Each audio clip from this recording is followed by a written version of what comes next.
नमस्कार, आप देख रहे हैं संसद टीवी। मैं हूं आपके साथ शालिनी खंडेलवाल। स्वागत है आप सभी का टॉप न्यूज में। दिखाएंगे आपको देश दुनिया की तमाम बड़ी खबरें, आर्थिक जगत और खेल जगत के समाचार भी। आइए शुरुआत करते हैं हेडलाइंस के साथ। लोकसभा अध्यक्ष ओम बिरला ने किया स्पष्ट, संसद भवन की नई इमारत के निर्माण में अभी और समय शेष। पुराने संसद भवन में ही होगा बजट सत्र। पुलिस महानिदेशक और महानिरीक्षकों के अखिल भारतीय सम्मेलन में बोले गृह मंत्री अमित शाह, भारतीय सुरक्षा एजेंसियां अपना वर्चस्व स्थापित करने में रही हैं सफल। प्रधानमंत्री नरेंद्र मोदी के नेतृत्व में भारत सुरक्षित, मजबूत और अच्छी स्थिति में है। आज प्रधानमंत्री नरेंद्र मोदी करेंगे सम्मेलन को संबोधित। पहलवानों का धरना खत्म, आरोपों की जांच करेगी 7 सदस्यीय जांच समिति। जांच पूरी होने तक बृजभूषण सिंह नहीं रहेंगे भारतीय कुश्ती महासंघ के अध्यक्ष। विश्व आर्थिक मंच का 5 दिवसीय सम्मेलन दावोस में समाप्त। वैश्विक संकट के बीच भारत ने खींचा सबका ध्यान। विश्व आर्थिक मंच प्रमुख ने नाजुक दौर से गुजर रही दुनिया में भारत को बताया चमकता सितारा। और भारत और न्यूजीलैंड के बीच वनडे सीरीज का मैच आज। पहला मैच जीतकर भारत सीरीज में 1-0 से आगे।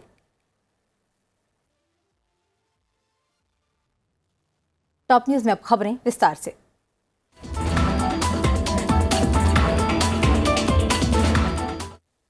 राष्ट्रपति द्रौपदी मुर्मू बजट से पहले संसद के दोनों सदनों की संयुक्त बैठक को मौजूदा संसद भवन में ही संबोधित करेंगी। लोकसभा अध्यक्ष ओम बिरला ने ये जानकारी साझा कर उन अटकलों पर विराम लगा दिया है कि बैठक नए भवन में हो सकती है। लोकसभा अध्यक्ष ने एक ट्वीट में कहा कि संसद का नया भवन अभी निर्माणाधीन है और बजट सत्र में माननीय राष्ट्रपति का अभिभाषण संसद के वर्तमान भवन में होगा। संसद का बजट सत्र 31 जनवरी से शुरू होगा। सत्र का पहला चरण 13 फरवरी तक चलेगा, वहीं बजट सत्र का दूसरा चरण 13 मार्च से 6 अप्रैल तक चलेगा।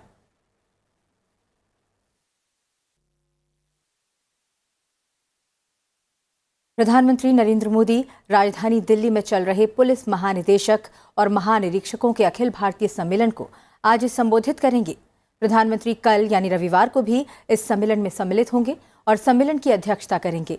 इससे पहले शुक्रवार को केंद्रीय गृह मंत्री अमित शाह की अध्यक्षता में वार्षिक डीआईजी सम्मेलन शुरू हुआ। सम्मेलन को संबोधित करते हुए केंद्रीय गृह मंत्री अमित शाह ने कहा कि भारतीय सुरक्षा एजेंसियां अपना वर्चस्व स्थापित करने में सफल रही हैं और अब कोई भी देश को किसी भी क्षेत्र में नजरअंदाज नहीं कर सकता। डीजीपी और आईजीपी के 3 दिवसीय सम्मेलन के उद्घाटन सत्र को संबोधित करते हुए उन्होंने कहा कि प्रधानमंत्री नरेंद्र मोदी के नेतृत्व में भारत अब निश्चित रूप से सुरक्षित, मजबूत और अच्छी स्थिति में है।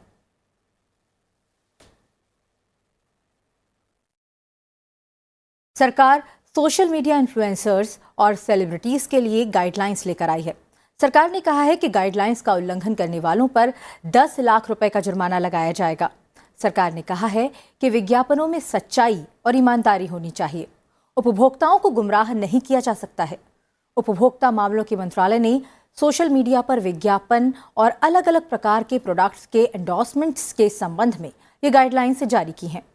मंत्रालय ने कहा है कि गाइडलाइंस का उल्लंघन करने वालों पर 10 लाख रुपए का जुर्माना लगाया जाएगा। वहीं बार बार नियमों का उल्लंघन करने वालों पर 50 लाख रुपए तक का जुर्माना लगाया जा सकता है। साथ ही 6 साल तक के लिए प्रोडक्ट्स का प्रचार करने से भी उन्हें प्रतिबंधित किया जा सकता है। गाइडलाइंस में सबसे अहम निर्देश दिया गया है कि इन्फ्लुएंसर्स और सेलिब्रिटीज उन्हीं प्रोडक्ट्स को एंडोर्स करेंगे जिनका वो खुद इस्तेमाल करते हों। कंज्यूमर प्रोटेक्शन एक्ट 2019 के तहत कंज्यूमर्स को अनफेयर ट्रेड प्रैक्टिस से सुरक्षित रखने के लिए ये गाइडलाइंस जारी की गई हैं।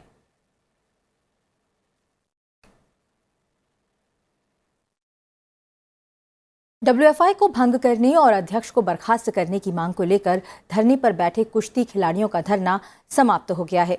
केंद्रीय खेल मंत्री अनुराग सिंह ठाकुर ने कहा कि इस पूरे मामले की जांच के लिए एक समिति गठित की जाएगी और मामले की जांच तक डब्ल्यूएफआई अध्यक्ष बृजभूषण सिंह अपने पद पर नहीं रहेंगे। केंद्रीय मंत्री अनुराग सिंह ठाकुर ने प्रेस वार्ता करते हुए कहा कि इस पूरे मामले की निष्पक्ष जांच के लिए एक निरीक्षण समिति गठित करेंगे, जिसकी घोषणा आज की जाएगी। जांच पूरी होने तक बृजभूषण सिंह अपने पद पर नहीं रहेंगे। पहलवानों के साथ बैठक के बाद ये फैसला लिया गया। और हमने पहले ही दिन से, जिस दिन इनकी मांग आई भी, उसी दिन से ही भारतीय कुश्ती संघ को नोटिस दे दिया था 72 घंटे में अपना जवाब दें। और ये उस दिन भी सुनिश्चित किया था कि खिलाड़ियों की उचित मांगों पर जो आरोप भी लगे हैं उस पर जवाब भी मांगा जाएगा और आगे की कार्रवाई भी की जाएगी। पहलवानों की मांग है कि बृजभूषण सिंह को पद से हटाया जाए और कुश्ती संघ को खत्म करके नए संघ का निर्माण किया जाए। बैठक के बाद पहलवान बजरंग पुनिया ने कहा कि केंद्रीय खेल मंत्री ने हमारी मांगों को सुना है और उचित जांच का आश्वासन दिया है। हम उन्हें धन्यवाद देते हैं और उम्मीद करते हैं कि निष्पक्ष जांच होगी, इसलिए हम विरोध को वापस ले रहे हैं। हमने पूरा विश्वास है कि इसमें निष्पक्ष जांच होगी और जो खिलाड़ियों की सुरक्षा की बात है, चाहे वो किसी तरह की बात है, कि वो मंत्री जी ने बोला कि वो हमारी जिम्मेवारी है, क्योंकि पहले भी कुश्ती फेडरेशन के अध्यक्ष की तरफ से खिलाड़ियों को धमकी मिली है, तो सभी खिलाड़ी भी यही थे कि भाई हमने आवाज़ उठाई है। वहीं भारतीय ओलंपिक संघ ने भी यौन शोषण के आरोपों की जांच के लिए 7 सदस्यीय समिति गठित की है। इस समिति में मैरी कॉम, डोला बनर्जी, अलकनंदा अशोक, योगेश्वर दत्त, सहदेव यादव और 2 अधिवक्ता हैं। इस बीच अपने ऊपर लगे आरोपों पर सफाई देने के लिए बृजभूषण सिंह प्रेस कॉन्फ्रेंस करने वाले थे, लेकिन उन्होंने इसे रद्द कर दिया है। बढ़ते हैं आगे।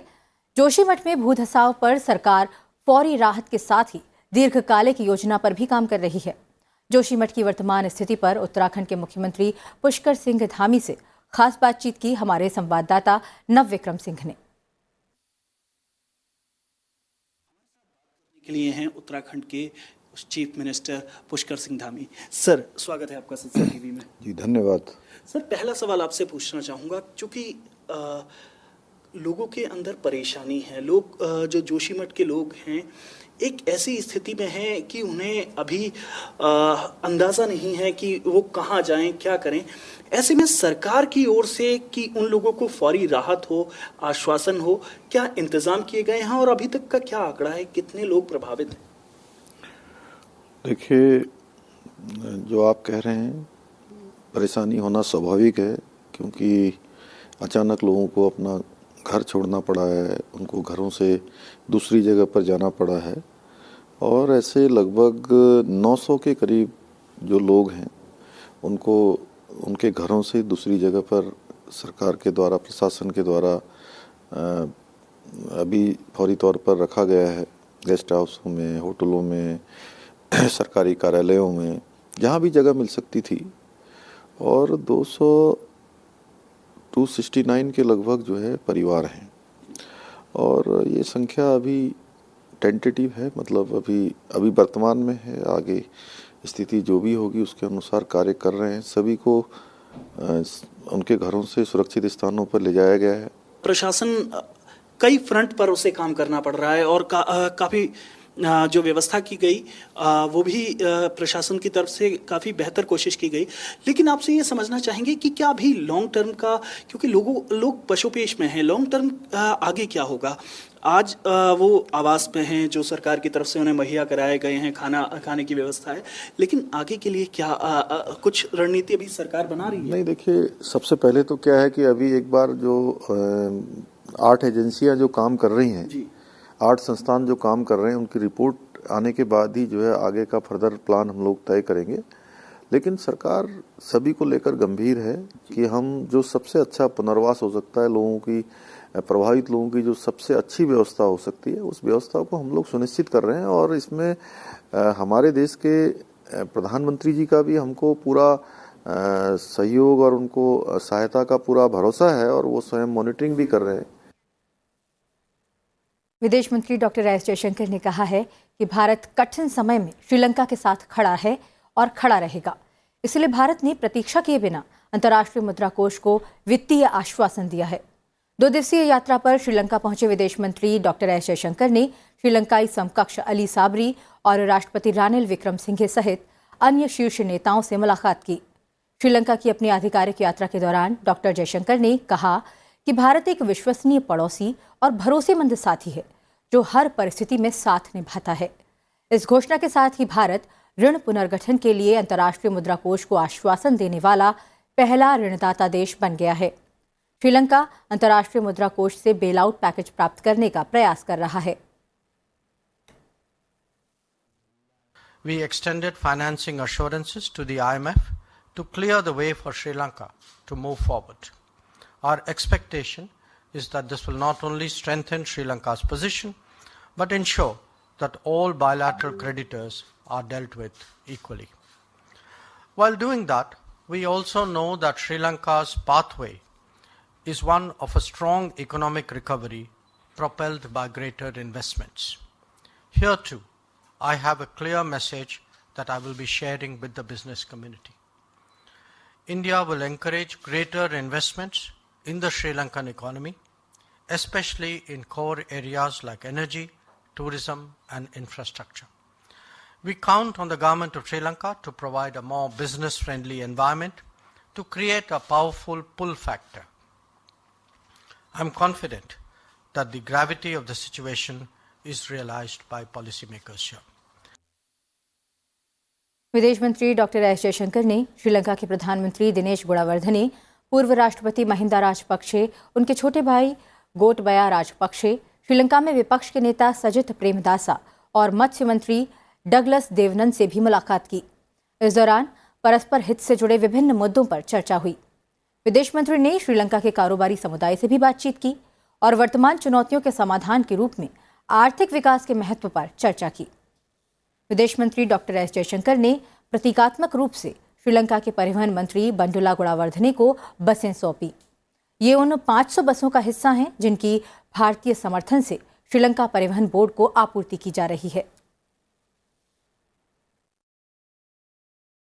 आज माघ मास की अमावस्या यानी मौनी अमावस्या है। इस मौके पर देश भर में हिंदू समुदाय पवित्र नदियों के घाटों पर स्नान के लिए पहुंचा है। उत्तर प्रदेश के वाराणसी में आज मौनी अमावस्या के अवसर पर श्रद्धालुओं ने दशाश्वमेध घाट पर पवित्र स्नान किया। वहीं प्रयागराज के संगम तट पर भी श्रद्धालुओं का जनसैलाब उमड़ पड़ा और संगम में डुबकी लगाई। आज साल की पहली शनिश्चरी अमावस्या और मौनी अमावस्या दोनों एक साथ हैं। इस दिन स्नान दान का विशेष महत्व होता है।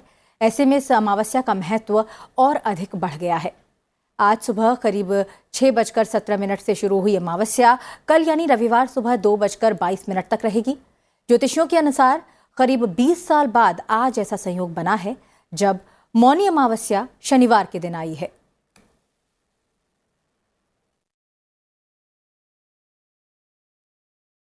टॉप न्यूज में फिलहाल रुक रहे हैं एक छोटे से ब्रेक के लिए। आप बने रहिए हमारे साथ।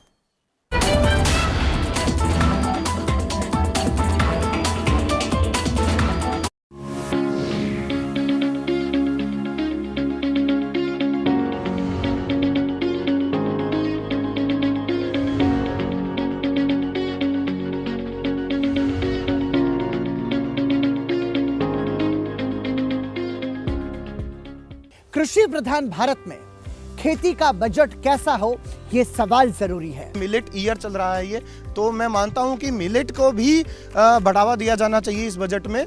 कृषि क्षेत्र में जितने ज्यादा से ज्यादा बजट का सरकार प्रायोजन करे वो कम ही होगा, क्योंकि कृषि क्षेत्र को जितना आगे बढ़ाया जाएगा वो सीधा सीधा देश को बढ़ाने की बात होती है। ऑर्गेनिक फार्मिंग जो किसान करते हैं उनको और बढ़ावा मिलना चाहिए और ऐसी योजनाएं आनी चाहिए कि और लोग उसके प्रति आकर्षित हों। आपको बजट इस तरह भी पेश करना चाहिए जिसमें स्टूडेंट्स के भी हित हो। वो स्टूडेंट्स आगे जाके रिसर्चर और वही रिसर्चर स्मार्ट फार्मर बनेगा।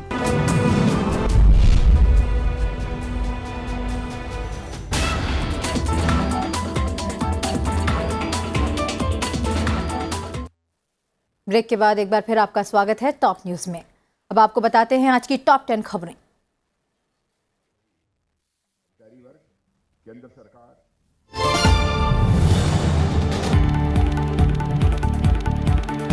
दिल्ली कैंट में एनसीसी गणतंत्र दिवस शिविर का दौरा करेंगे।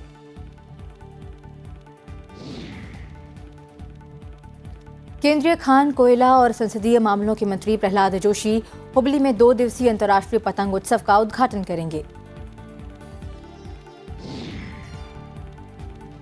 केरल के मुख्यमंत्री पिनराई विजयन ने ऐलान किया कि प्रदेश की यूनिवर्सिटी में छात्राओं को पीरियड और मैटरनिटी लीव दी जाएगी। सीएम विजयन ने कहा कि राज्य सरकार के उच्च शिक्षा विभाग के तहत सभी संस्थानों में ये व्यवस्था लागू की जाएगी। मध्य प्रदेश में भारतीय जनता पार्टी की सरकार आज से वरिष्ठ नागरिकों के लिए विशेष तीर्थ यात्रा कार्यक्रम शुरू करने जा रही है। इस यात्रा के तहत अगले 2 महीनों में लगभग 20,000 श्रद्धालुओं को विभिन्न धार्मिक स्थलों पर ले जाया जाएगा। 8वें भारतीय अंतर्राष्ट्रीय विज्ञान महोत्सव 2022 का उद्घाटन आज मध्य प्रदेश के मुख्यमंत्री शिवराज सिंह चौहान करेंगे। इसका आयोजन भोपाल स्थित मौलाना आजाद राष्ट्रीय प्रौद्योगिकी संस्थान में किया जा रहा है। भाजपा की कर्नाटक इकाई आज से कर्नाटक में विजय संकल्प अभियान शुरू करेगी। ये अभियान 29 जनवरी तक जारी रहेगा। भाजपा के राष्ट्रीय अध्यक्ष जेपी नड्डा आज इस यात्रा को उत्तरी कर्नाटक के विजयपुरा से हरी झंडी दिखाएंगे। कर्मचारी चयन आयोग पहली बार हिंदी और अंग्रेजी के अलावा 13 क्षेत्रीय भाषाओं में मल्टीटास्किंग गैर तकनीकी स्टाफ परीक्षा 2022 आयोजित करेगा। शुक्रवार को जारी एक आधिकारिक बयान में इसकी जानकारी दी गई। 13 क्षेत्रीय भाषाएं उर्दू, तमिल, मलयालम, तेलुगु, कन्नड़, असमिया, बंगाली, गुजराती, कोंकणी, मणिपुरी, मराठी, उड़िया और पंजाबी हैं। दिल्ली के समाज कल्याण मंत्री राजकुमार आनंद ने शुक्रवार को दिल्ली विश्वविद्यालय के कुलपति प्रोफेसर योगेश सिंह को पत्र लिखकर दिल्ली विश्वविद्यालय के कॉलेजों में खाली सीटों को भरने के लिए अनुसूचित जाति, अनुसूचित जनजाति के छात्रों के लिए कट ऑफ अंक कम करने की मांग की। असम के राज्यपाल जगदीश मुखी ने प्रधानमंत्री नरेंद्र मोदी की पुस्तक एग्जाम वॉरियर्स के असमिया संस्करण का असम के राजभवन में विमोचन किया। और गणतंत्र दिवस के अवसर पर हिंदी अकादमी द्वारा कवि सम्मेलन का आयोजन आज किया जा रहा है। इस कवि सम्मेलन का आयोजन दिल्ली के आईटीओ स्थित हिंदी भवन में किया गया है। हिंदी अकादमी के उप सचिव ऋषि कुमार के अनुसार इस बार भी कवि सम्मेलन में देश दुनिया में प्रसिद्ध कवि अपनी रचनाओं से श्रोताओं को मंत्रमुग्ध करेंगे।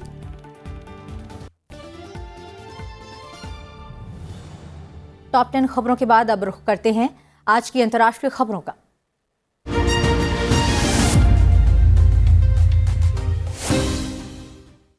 शिक्षा मंत्री क्रिस हिपकिंस का न्यूजीलैंड का अगली प्रधानमंत्री बनना तय दिख रहा है।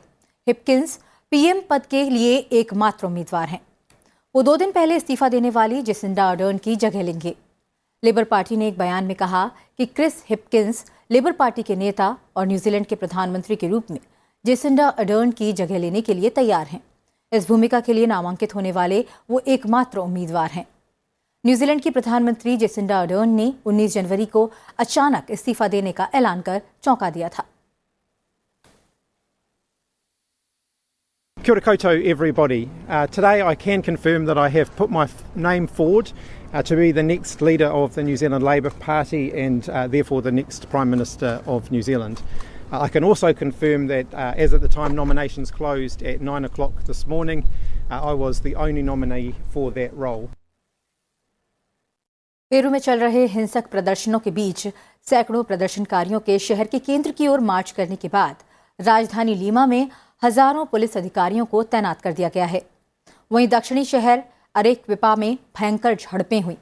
राजनीतिक उठापटक के बाद शुरू हुए इस प्रदर्शन में रोजाना मरने वाले लोगों का आंकड़ा बढ़ता जा रहा है। दिसंबर में पेरू के विरोध आंदोलन शुरू होने के बाद से कम 53 लोगों की मौत हो गई है और 772 अन्य घायल हो गए हैं।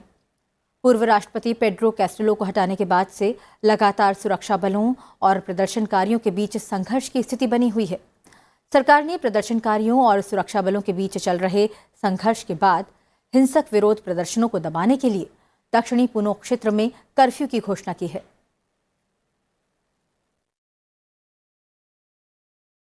यूक्रेनी राष्ट्रपति वोलोदिमीर ज़ेलेंस्की ने जर्मनी में हुए यूक्रेन डिफेंस कॉन्टैक्ट ग्रुप की बैठक में कहा कि रूस को अब तक रोके रखने के लिए यूक्रेन को धन्यवाद के बजाय टैंक दिए जाने की जरूरत है।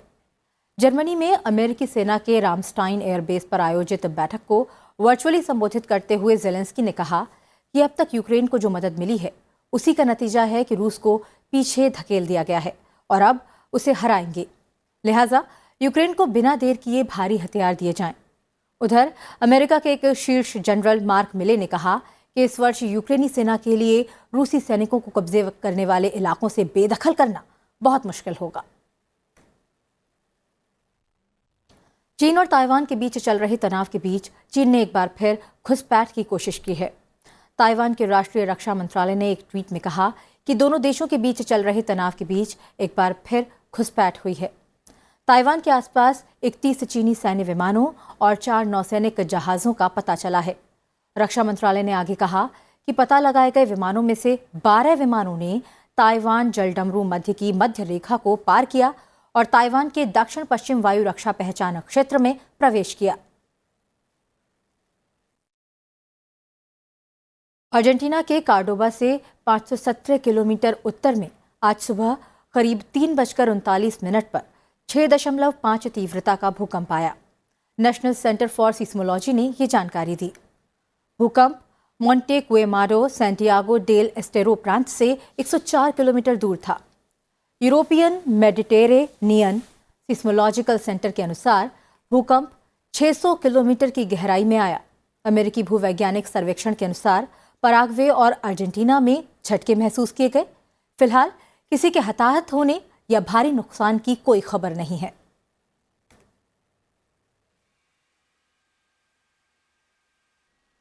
और अंतर्राष्ट्रीय खबरों के बाद अब नजर डालते हैं आर्थिक जगत की खबरों पर।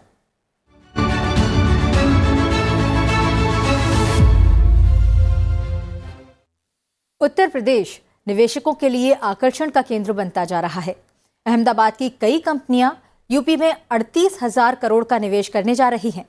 इसी क्रम में ग्लोबल इन्वेस्टर्स समिट 2023 के लिए शुक्रवार को प्रधानमंत्री नरेंद्र मोदी के संसदीय क्षेत्र वाराणसी और गृह राज्य गुजरात के अहमदाबाद शहर में 86,000 करोड़ रुपए के निवेश का समझौता हुआ। अहमदाबाद में हुए रोड शो में 40,790 करोड़ रुपए निवेश के 22 MOU साइन हुए हैं। वहीं वाराणसी में हुए निवेश सम्मेलन में 46,000 करोड़ रुपए निवेश के लिए 292 MOU साइन हुए। आगरा में 1400 करोड़ रुपए निवेश के लिए करीब 8 MOU साइन हुए हैं। इनसे करीब 1,45,000 लोगों के लिए प्रत्यक्ष और परोक्ष रूप से रोजगार के अवसर मिलेंगे। विश्व आर्थिक मंच की वार्षिक बैठक जलवायु, युद्ध और आर्थिक मुद्दों पर 5 दिनों की गहन चर्चा के बाद शुक्रवार को समाप्त हुई। विश्व आर्थिक मंच के संस्थापक और कार्यकारी चेयरमैन क्लॉन शॉब ने वैश्विक आर्थिक और राजनीतिक संकट के बीच भारत को एक चमकता सितारा बताया है। उन्होंने कहा कि भारत को G20 की अध्यक्षता ऐसे महत्वपूर्ण समय पर मिली है जब इस बटी हुई दुनिया के लिए प्रधानमंत्री नरेंद्र मोदी का नेतृत्व महत्वपूर्ण है। 5 दिवसीय बैठक में 4 केंद्रीय मंत्रियों और 1 मुख्यमंत्री सहित लगभग 100 भारतीय नेताओं और प्रतिनिधिमंडल के सदस्यों ने भाग लिया। WEF की ओर से जारी बयान के अनुसार श्वाब ने कहा कि भारत G20 की अध्यक्षता के दौरान सभी के लिए एक न्याय संगत और समान विकास को बढ़ावा देने के साथ घरेलू चुनौतियों के मोर्चे पर भी महत्वपूर्ण प्रगति कर रहा है।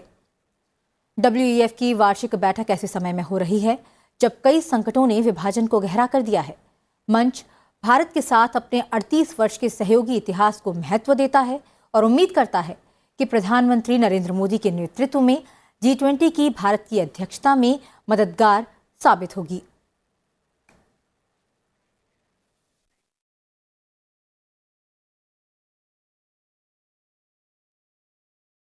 अब बात खेल जगत से आने वाली बड़ी खबरों की।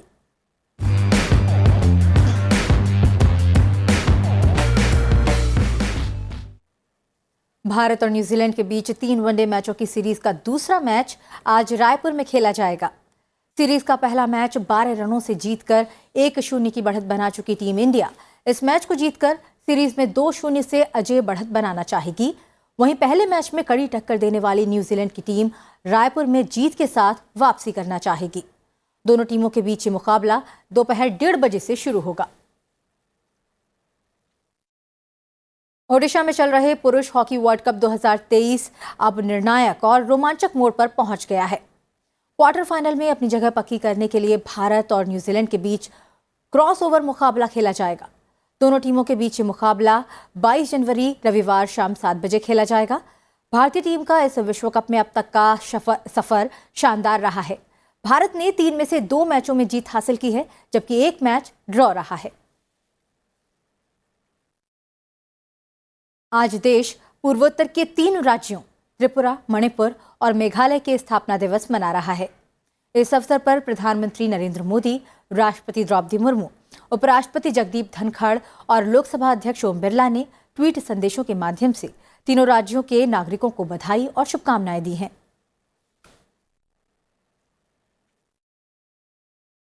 फिलहाल बुलेटिन में इतना ही। जाते जाते आपको छोड़ जाते हैं आज के दिन यानी 21 जनवरी से जुड़े इतिहास के साथ। आप देखते रहिए सनसेट टीवी। मुझे दीजिए आज्ञा। नमस्कार। 21 जनवरी साल 1972 को भारत में 3 नए राज्यों का गठन हुआ। पूर्वोत्तर क्षेत्र पुनर्गठन अधिनियम 1971 के तहत मणिपुर, मेघालय और त्रिपुरा को आज ही के दिन अलग राज्य का दर्जा प्राप्त हुआ। इन तीनों पूर्वोत्तर राज्यों में रंगारंग कार्यक्रमों और विभिन्न आयोजनों के साथ राज्य स्थापना दिवस मनाया जाता है। गौरतलब है कि राजशाही वाले तत्कालीन राज्य त्रिपुरा और मणिपुर का भारत गणराज्य में विलय 1949 में हुआ था। पूर्ण राज्य का दर्जा मिलने से पहले ये केंद्र शासित प्रदेश बने। असम से अलग होने और पूर्ण राज्य का दर्जा प्राप्त कर लेने के बाद मेघालय राज्य का गठन एक स्वायत्त शासी राज्य के रूप में हुआ। 21 जनवरी साल 1957 को भारत सरकार द्वारा कॉपीराइट अधिनियम यानी प्रतिलिपि अधिकार अधिनियम लागू किया गया। कॉपीराइट के अंतर्गत आने वाले कार्य हैं साहित्यिक कार्य, संगीत संबंधी कार्य, नाटकीय कार्य, कलात्मक कार्य, architecture, blueprint, cinematograph film, computer program और सॉफ्टवेयर संबंधी कई अन्य कार्य। कॉपीराइट बौद्धिक संपदा का एक रूप है। जब किसी लेखक के द्वारा कोई लेख या प्रकाशन किया जाता है तब इसको एक निश्चित समय के लिए उस लेख या प्रकाशन पर विशेष अधिकार ही कॉपीराइट या बौद्धिक संपदा अधिकार कहलाता है। कॉपीराइट कानून द्वारा किसी भी व्यक्ति के मूल कार्य को कानूनी रूप से सुरक्षा मिलती है।